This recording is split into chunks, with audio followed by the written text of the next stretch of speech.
it was a month after Nixon resigned, Gerald Ford's president.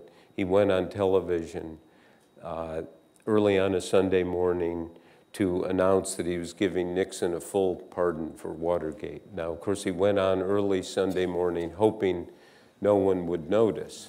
But it was widely noticed, but not by me.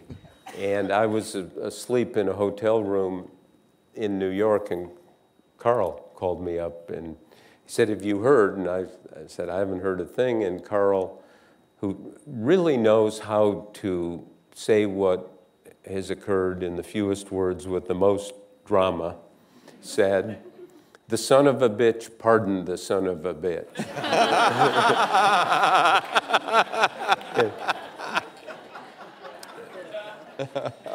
And I even was able to figure out what. And if you remember that time in '74, there was immense suspicions that it was a deal between Ford and Nixon. There was an aroma of a deal. I think there was the larger question of justice. Why does Nixon get off? 40 people go to jail.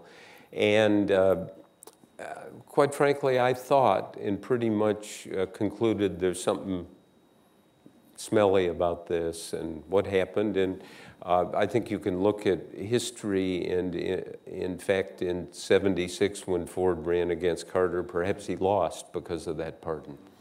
It certainly didn't help him in the suspicions. Then 25 years later, I undertook one of my book projects, which became a book called Shadow, The Legacy of Watergate in 5 presidencies, Ford through Clinton.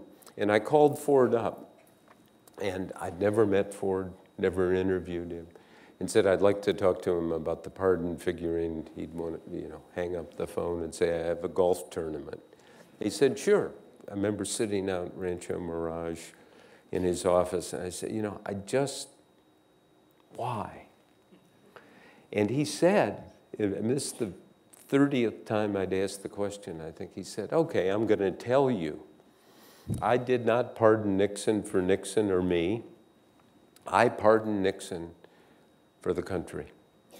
And he said, "Let me tell you what I was thinking. Right at that time, the economy was in the dumpster. We were in the middle of the Cold War. I knew that if Nixon was further investigated, indicted, tried, jailed, we'd have 2 or 3 more years of Watergate. And and he said, I needed my own presidency." Mm-hmm. And he said, "I'll tell you, Al Haig, Nixon's chief of staff, offered me a deal. And I refused it. And I knew that Nixon was going to resign because the evidence was overwhelming, and I was going to be president. And I said no. But when I pardoned him, it is for the reason I'm giving you." And I absorbed all this and realized that what he'd done was quite gutsy, mm-hmm. that it wasn't smelly. And wrote in the book Shadow that this was a gutsy thing to do. And Caroline Kennedy, the daughter of late President JFK, called and said, "I and my Uncle Teddy, Senator Kennedy then, read this, and we think we agree with this. We're going to give Gerald Ford the Profiles in Courage Award for pardoning Richard Nixon."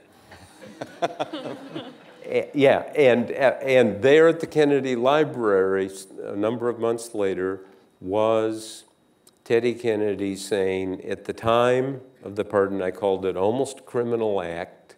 I was wrong. This was an act of courage. This was in the true tradition of the book Profiles in Courage my late brother, the late president, wrote."